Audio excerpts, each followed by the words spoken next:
Welcome to How to Split a Toaster, a divorce podcast about saving your relationships from True Story FM. Today we're taking on tough questions with a tough guest to help.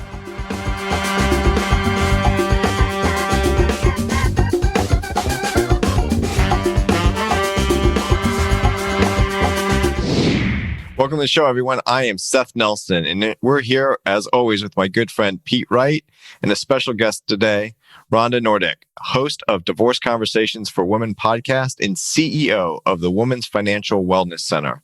On her show, she helps women ask the tough questions so that they get the answers that they need to navigate the divorce process.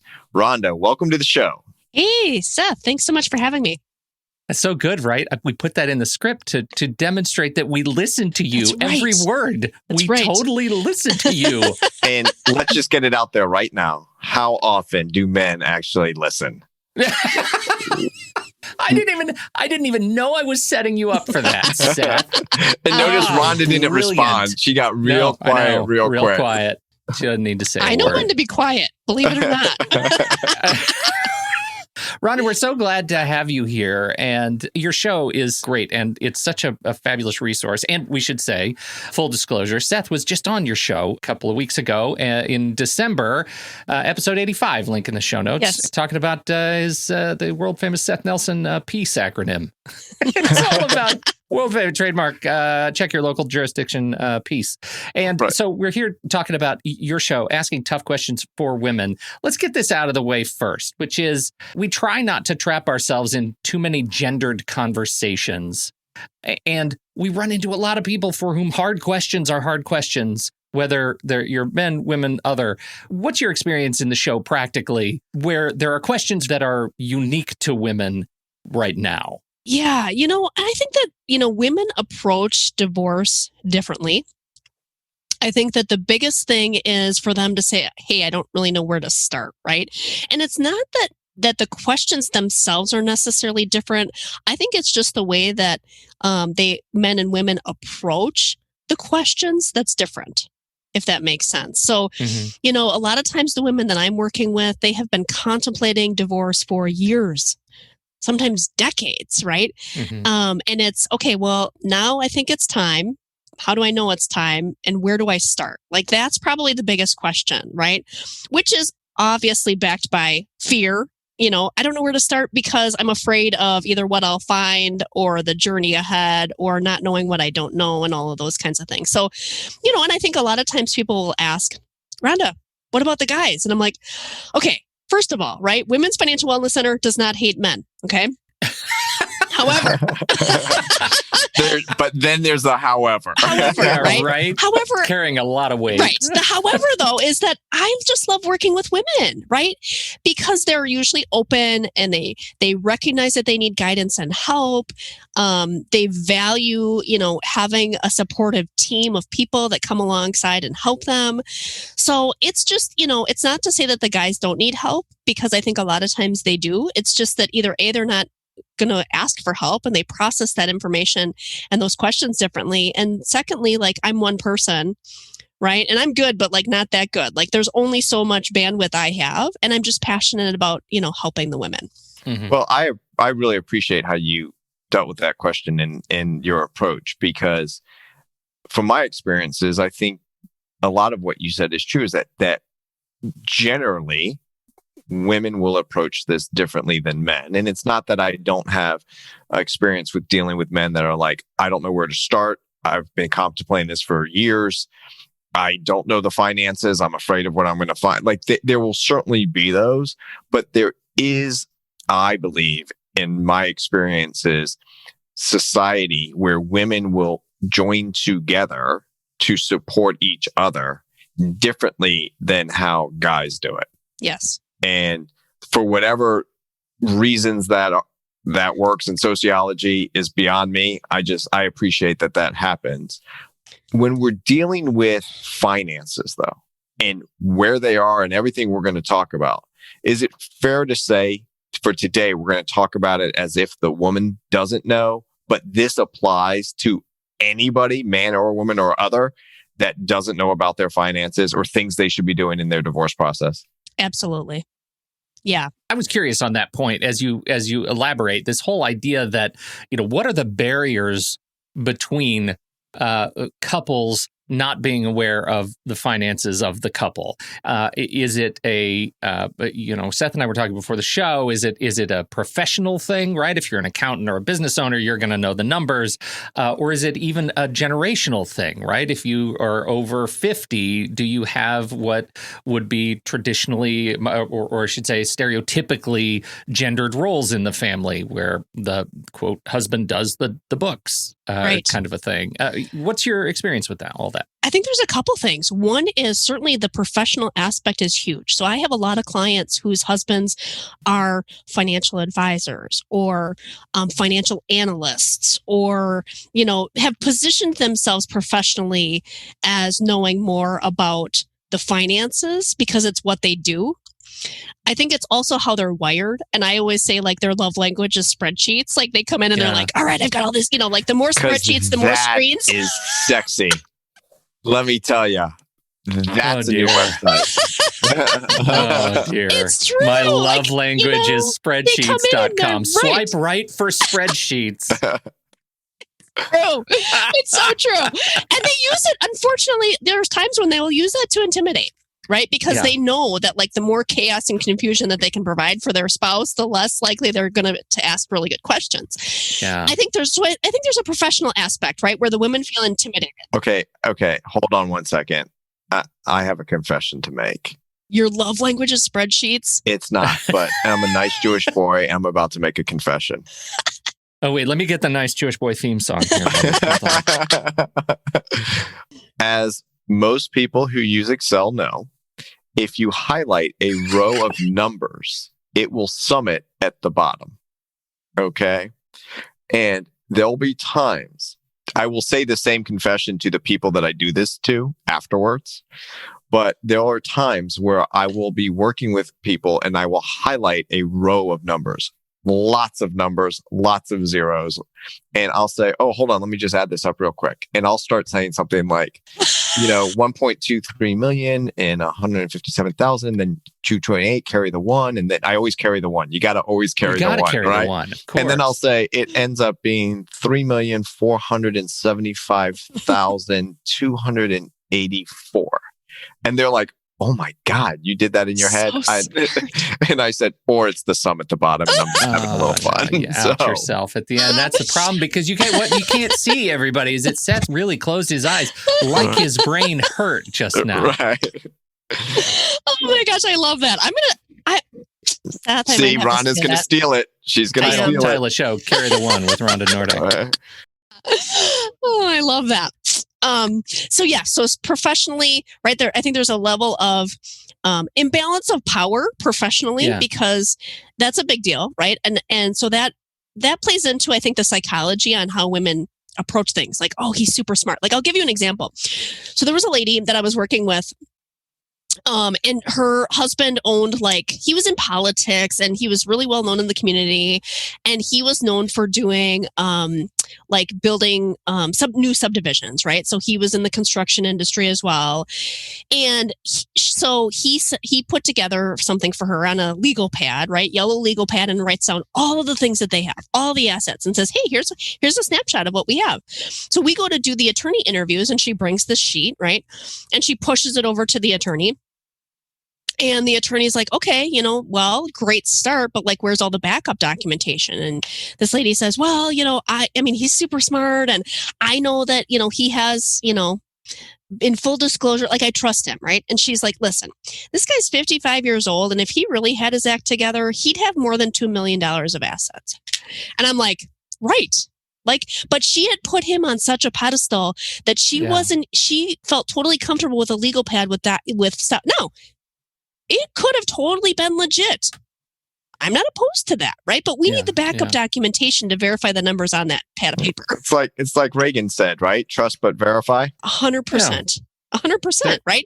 Right. So the professional aspect, I definitely think is part of it. I do think there's an aspect of bandwidth. Okay, we're going to divide and conquer. And nobody's sitting around singing Kumbaya about the finances. They're just not, right? Everybody's kind of got their thing, and you just, hey, they do their thing.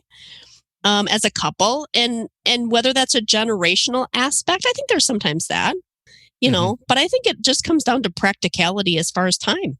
Well, and it certainly sounds like that's the resource sort of. That's the piece of the puzzle that you fit. There is, it sounds like, a defensive aspect that says, you know what, I'm feeling so awash in this that I need someone just to help me feel a sense of control.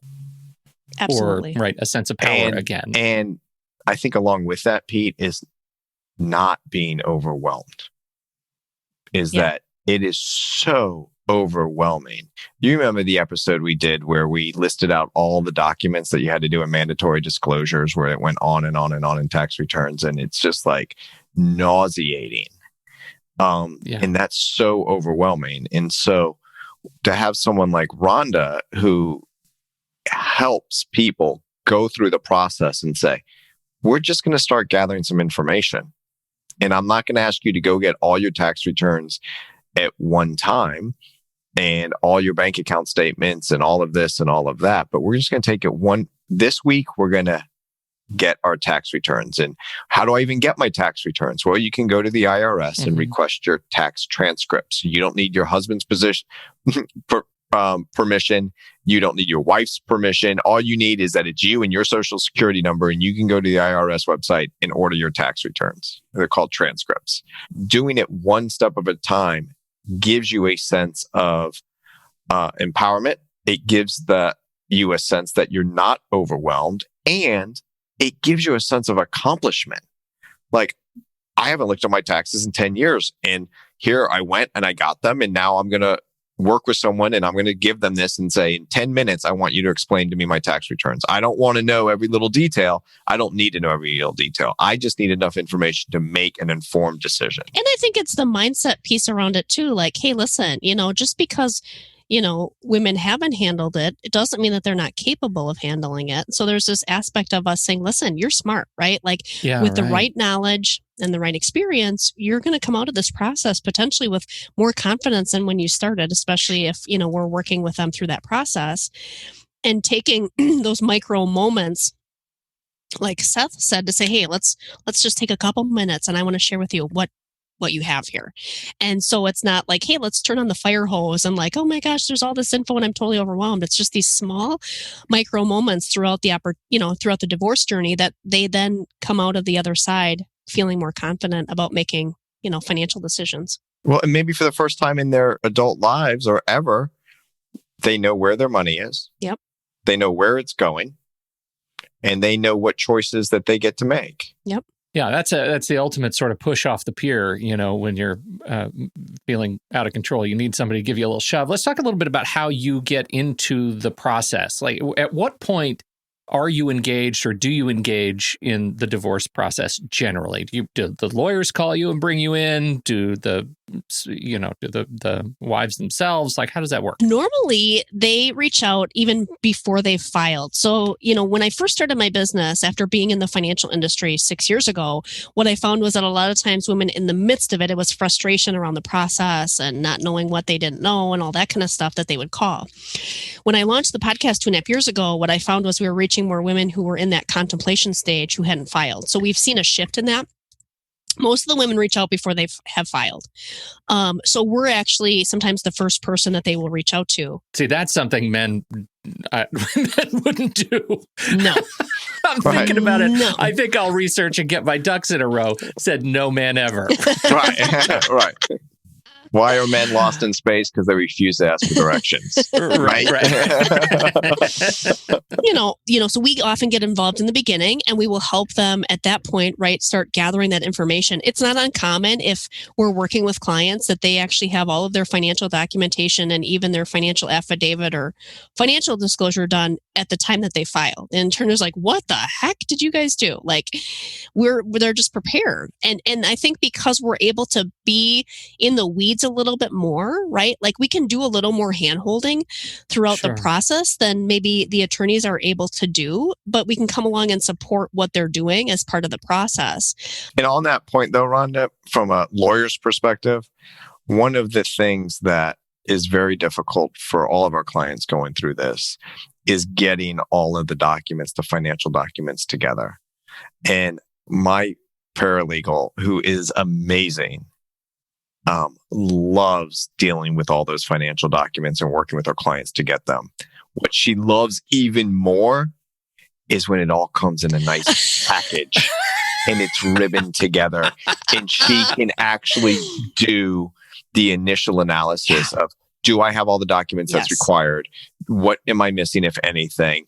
And to dive in. And this is where the exploratory stage comes in. I always say it's like, Pete, we've talked about pieces of a puzzle, where you will have to look at that checking account and then you'll see a transfer to another number, like a savings account. And then you're like, wait a minute, do we have that savings account? It's right there. You just have to slow down and look. Sure. And when it comes in that nice package in a bow, all organized, that's where she can do it. And because it's not fun for anyone, the divorce process, but it's certainly not fun when we have to keep asking you for documents. So we'll have clients come in and say, we're going to meet with you for an hour, and we're going to get online and we're going to get your passcodes and bring your phone so we can change your passcodes if you don't know them, so we can pull down some credit card statements. If we have to do that to help the client get there, great. But if they have someone like Rhonda who does that on the front end and they say, here you go, we saved the client a ton of money. Yep. We can now do the legal analysis that we need to do. Yes. And I think that's important, Seth, is, the seeing the value, right? As clients are going through this process, there's a couple areas, right? There's the legal, the financial, and the emotional, and making sure that people, women in particular, right, have all three of those areas working together. It allows everybody to focus on their strengths, right? And bring the best possible value that we can to our clients. Okay, let's do a little visioning exercise. Given what you just said and how you work with lawyers, I'm a new client for you.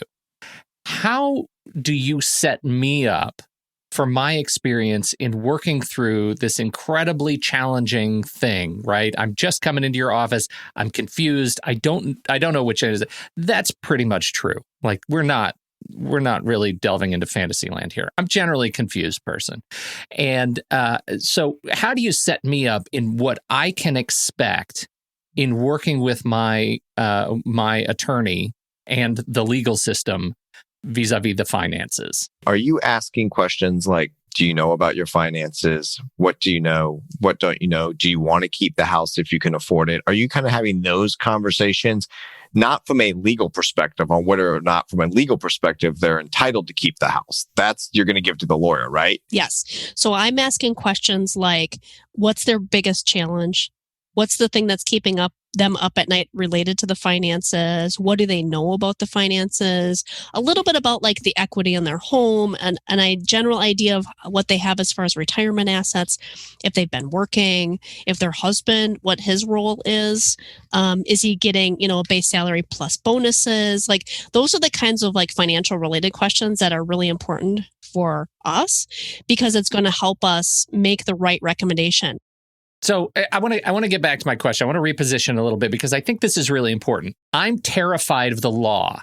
Help me not be terrified of the legal process. That's what I want to hear. I'm going to rephrase your question a little bit. Pete's a client coming to you, afraid of the law, but forget about the lawyer for a minute. They're afraid about not knowing their finances. They're about to go through a divorce. You might be able to find a good lawyer for them. You might not, because that might be in Oklahoma, where you don't know anybody. So if you have a client coming to you from Oklahoma who's about to go through a divorce, no lawyers in Oklahoma, how are you going to help that client who's terrified because they know nothing about their finances, step by step? What do you do to help that person? I want to feel safe. I want you to help me find a way to feel safe. Well, I think one of the first things, right, is listening to them, right? And creating this opportunity to say, hey, listen, you're going to have a safe space for us to have a conversation confidentially, right? So that's the first thing. The first practical thing that we're going to do related to the finances is we're going to actually help them understand their income and expenses. Why? Because the budget, as much as it's not sexy or glamorous. It is the foundation for every single conversation we're going to have from this point forward, which is, Rhonda, can I keep the house? I don't know, right? How much should I be spending? How much can I afford for health insurance each month? I don't know. Like there's all these I don't know questions, right? I don't know the answers to those until we have a really clear picture and really a lifestyle analysis, right? Of what are the current expenses? What have they been spending as a couple, as a household family? How much does it cost to run the household? But then also taking a look at, okay, if and when, right, you're going to be splitting, let's look at the expenses that you would have as an individual. I know that there are listeners out there that would be like, oh my God, where do I find all of this information? So a couple things that I'm asking whether you advise them to do or you help them with. Do you have them run a credit report? Yes. Pulls up all of their credit, what's out there. So at least we know there's a mortgage, there's credit cards, there's a car payment. You start there. Yes. And once you see that, do you then say, okay, just like, here we go, Pete. I think we talked about this in an earlier show. What's in your wallet, right? What credit cards are there? Right. And let's pull those statements. Very few people deal with cash all the time now, right? So do you help them analyze their credit card statements? Yes. To figure out their budget and what they've been spending? Yes. And so the bank statements. Simple things, right? So 3 things they can do. They can pull their credit report at, I think, myfreecreditreport.com. They can look in their wallet and see what credit cards they have, and they can go to their bank and get their bank statements. And that, for you, would that be like an amazing start for a client that has no idea where to start? Yes. And I've had clients who will say, hey, my husband locked me out. I can't get onto my online banking to pull my statements. I'm like, well, the good news is you're on the account, right? So you can go down to the bank and then they walk out with a stack of, they have the bank, print those for them. Right.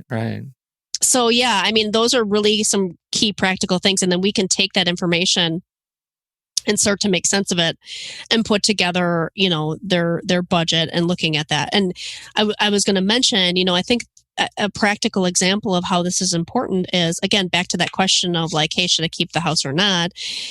And we look at the budget and we look at the income and we rely on the attorneys to say, hey, can you just give us a basic,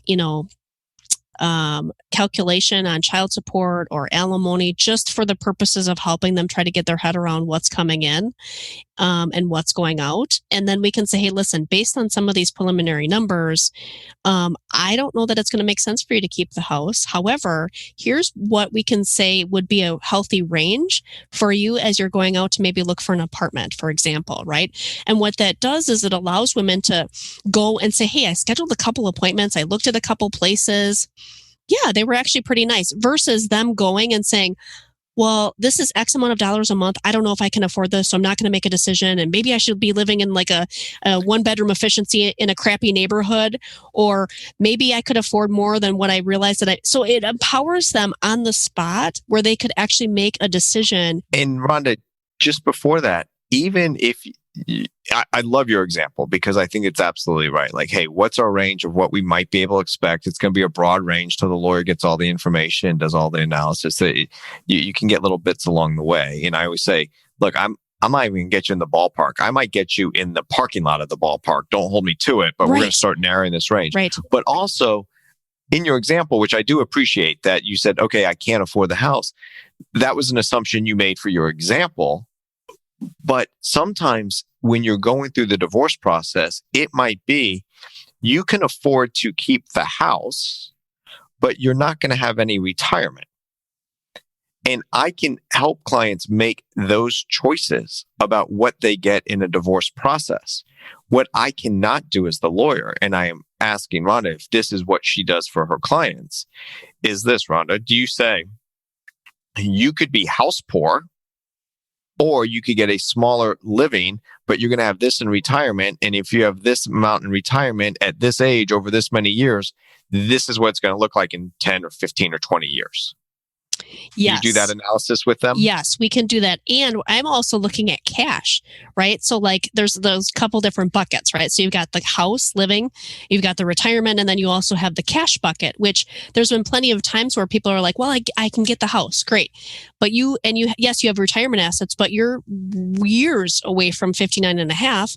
So you can't access that money in theory, right? We could talk about some some ways that they could, but in theory, they can't access that money unless the money's quadroed, right? Until 59 and a half. So you have zero cash. And they're like, oh my gosh, yeah, I never thought of that, right? So she said a legal term there, Pete. I got to jump in because I know. Would you please? Quadro. We need to get the somebody get the dictionary. Mr. Black. Qualified domestic relations orders. Just what everyone wants to talk about. That's right. So cool. So, and it gets better, Pete. It falls under ERISA, which is a federal law.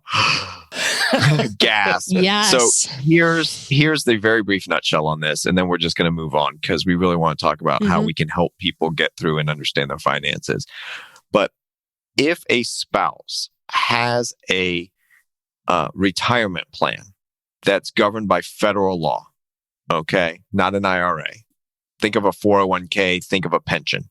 In let's say the husband has it, and it's got $100,000 in it, and the wife is entitled to half of it. If you get what's called a qualified domestic relations order that says half of that retirement or 401k is going to go to the wife can then open up a new 401k and take half of that money from the husband's, put it in the wife's. There's no tax consequence. Okay. Pete, if you take out half of your 401k now, you're getting hit with taxes and penalties and all this sort of stuff. Yeah.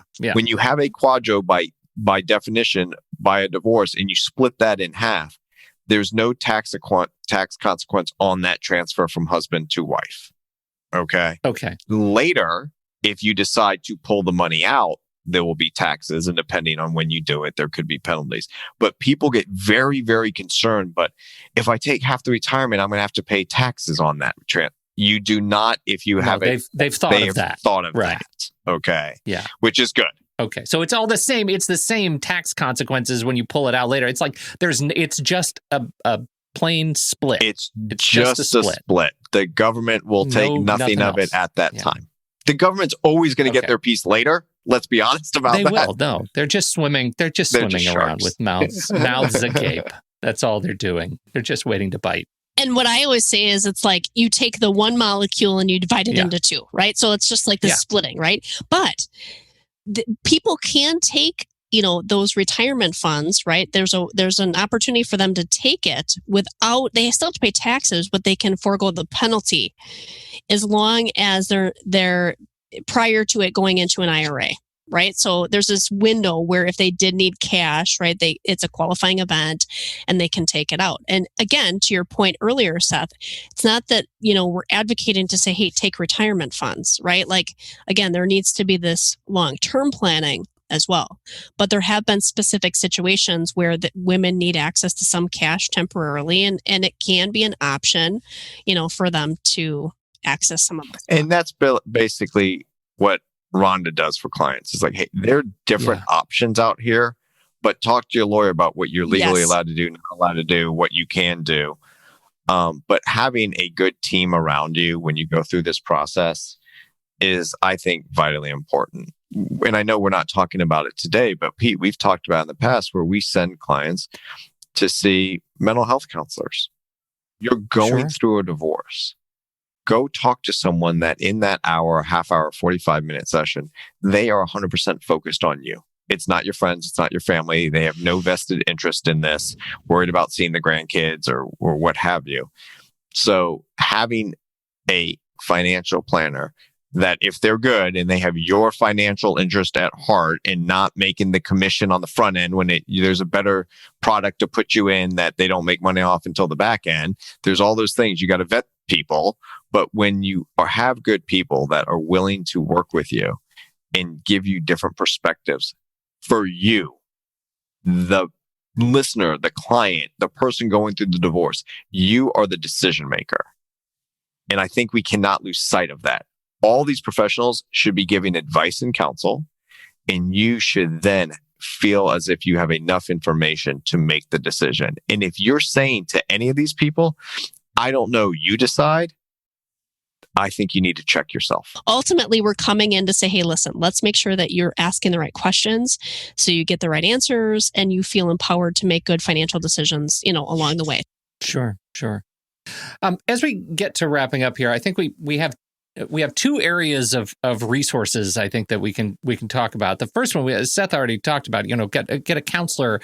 When you think about building the team, are you in a position, do you find yourself in a position to recommend other resource professionals that you say have to be on your divorce team after you've filled that spot of financial planning, financial wellness? Yeah, absolutely. So there's actually quite a few people. Obviously, the attorneys, the mental health professionals are really important. I will also encourage people to reach out to a real estate agent, especially if they need to have a fair market value or an analysis done on their home, an appraisal done on their home, so we can get some information regarding that. Mortgage professionals. The mortgage professionals can also help run detailed credit reports. A lot of times we can get them to do them at no cost, and they can do a really detailed credit report as well. Health insurance experts, so people that can help look at the different options regarding COBRA and the marketplace and independent insurance. Also, the life insurance folks, as far as just running some quotes on pricing for that. So yeah, it kind of depends. We also have referred out to car dealerships, right? Because women are like, the van's like on life support and I need some help. I am looking at kind of the whole process and saying, okay, who do we need to pull in?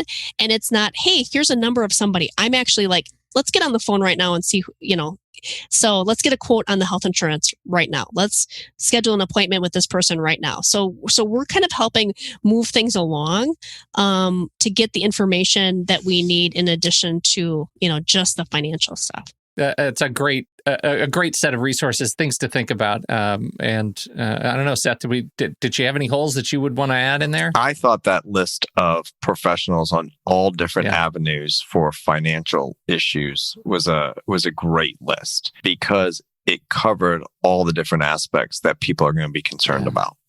And hey, I'm on my spouse's insurance. When I get divorced, I'm not allowed to be. How much will it cost? Am I going back to work? Can I get it through my employer? But if not, what is in the open marketplace? That's a great question that should be asked and be looked at early. If I need life insurance, who do I talk to? How much is that? So I thought that list was just spot on. And I really appreciate you sharing that with our listeners, Rhonda. Yeah, thank you. Rhonda, let's do the plug part.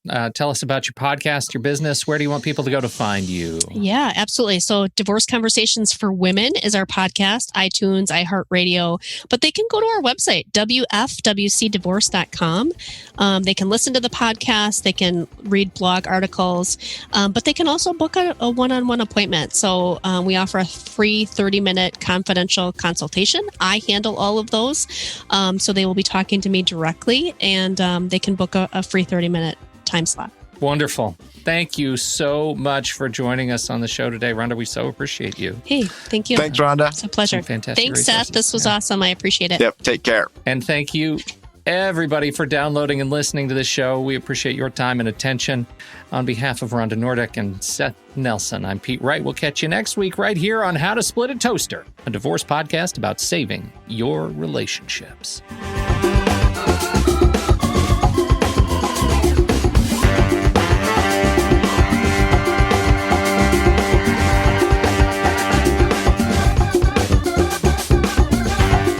Seth Nelson is an attorney with Nelson Coster Family Law and Mediation, with offices in Tampa, Florida.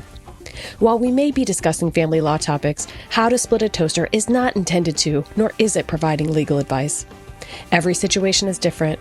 If you have specific questions regarding your situation, please seek your own legal counsel with an attorney licensed to practice law in your jurisdiction.